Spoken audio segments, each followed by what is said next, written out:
Have you ever walked away from someone without saying a single word? Not because you didn't care, but because you cared too much. And when they came back, broken and begging for your forgiveness, did you know what to say? Or were you still just trying to heal? It's strange how silence can be the loudest decision we ever make. I didn't yell. I didn't slam doors. I didn't send a dramatic final text or beg for answers. I just left. Quietly. And for a while, I thought that would be the end of it. My name's Daniel Hayes, and a year ago, I walked away from the woman I thought I would marry. Her name was Claire Morgan. We met in a coffee shop just outside of Seattle, both of us buried in laptops and lattes. She was the kind of woman who laughed with her whole face, who made you feel like the center of her world when she looked at you. We clicked instantly. It wasn't just chemistry, it was comfort, like we'd known each other for years. Within months, we were practically living together. Sharing meals, making weekend plans, talking about future kids and a dog named Benny. I was in love. Completely. But something shifted. It didn't happen all at once. It crept in like fog, subtle and disorienting. Our conversations grew shorter, her eyes more distant. She was busy with work, always tired, always distracted. I kept telling myself it was just a phase. That every couple goes through quiet spells. That maybe I needed to be more supportive, more patient, more understanding. But deep down, something inside me whispered, this isn't just distance, it's detachment. And then I found the proof. It wasn't a dramatic discovery. No lipstick on a collar. No stranger's scent. It was a text, just one, that confirmed everything I'd feared. From someone named Matt, it was flirtatious, intimate. I scrolled up. There were weeks of messages. Photos. Plans. Private jokes. The kind of connection she used to share with me. She wasn't just cheating physically. She had emotionally replaced me. My heart didn't break in that moment. It shattered in slow motion. I didn't confront her. I didn't accuse. That night, while she was asleep next to me, I packed a small bag. Just the essentials. A few clothes, my wallet, my phone charger. I looked at her one last time, lying there peacefully, completely unaware that she had just destroyed the man who would have given her everything. And I walked away. No note. No goodbye. No explanation. The silence was my closure. At least, that's what I thought. I spent the next few months trying to rebuild myself. Moved into a small apartment across town. Buried myself in work. Surrounded myself with friends who tried to distract me with drinks and advice like, there are plenty of fish in the sea. But no one tells you how hard it is to let go of someone who was your entire ocean. I tried dating again. Nice women. Smart.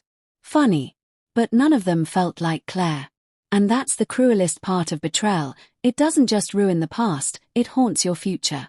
I'd lay awake some nights, wondering if I made a mistake. Maybe I should have stayed. Confronted her. Given her a chance to explain. To fix it. But deep down, I knew. I couldn't fix something I didn't break. Then came the knock. It was exactly 1 year later. A rainy Thursday evening. I remember because I almost didn't answer the door. I was in sweatpants, halfway through reheating leftover pasta, when the knock came again, more desperate this time. I opened it. And there she was. Claire. Soaked in rain. Hair clinging to her face. Her eyes swollen from crying. She looked like a ghost of the woman I once loved. Pale, trembling, holding herself as if the world had turned cold on her. "Daniel," she said, her voice cracking. "Please, just let me talk." I wanted to slam the door. I wanted to tell her how many nights I spent broken, questioning my worth. How her betrayal had taught me to doubt my instincts, my trust, even my identity. But instead, I stepped aside and let her in. The silence between us was unbearable. She sat on my couch, the same couch we had once picked out together, and looked at me with a kind of guilt that words couldn't capture. "I've been lost without you," she whispered. "I messed up. I know I don't deserve it, but I need to say this. I need to ask for your forgiveness." I didn't respond. I couldn't. She kept talking. She told me that her affair with Matt didn't last. That it was a mistake driven by confusion, not love. That after I left, she expected herself to feel relieved, free, but instead, she felt empty. She said my silence haunted her more than any argument ever could. That every day since, she's been living in regret. I never appreciated what we had until I destroyed it, she said, breaking down. I think about you every day. I still love you, Daniel. Please, just tell me if there's a chance. And in that moment, I realized something terrifying. Part of me still loved her too. But love isn't always enough. I looked at her, the woman I had once imagined growing old with, and all I could see was the pain she had caused. The betrayal. The sleepless nights. The self-doubt. She hadn't just broken my heart. She broke my belief in love. In us. I don't know if I can forgive you, I said softly, choosing my words like landmines. I want to, but I don't trust you. And without trust, what are we? Her tears fell harder, but this time, she didn't argue. She didn't beg. She just nodded. I understand, she said through the sobs. I just needed you to know that I'm sorry. And that I'll always love you, even if you never look at me the same way again. And then she left. Just like I had, a year before. As I stood by the window and watched her disappear into the rain, something in me finally shifted. I wasn't angry. I wasn't sad. I just felt free. Walking away without a word didn't fix the pain. It only delayed the healing. But hearing her speak, seeing her break, gave me the closure I never thought I'd get. Sometimes we think silence is strength. That disappearing will protect us. But true strength is facing the hurt. Hearing the apology, even when it comes too late.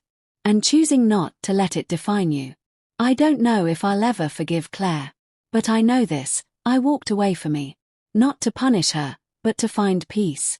And that peace, it's finally mine. So now I ask you, if someone broke your heart, then came back begging for forgiveness, would you open the door? Or would you walk away again, without a word?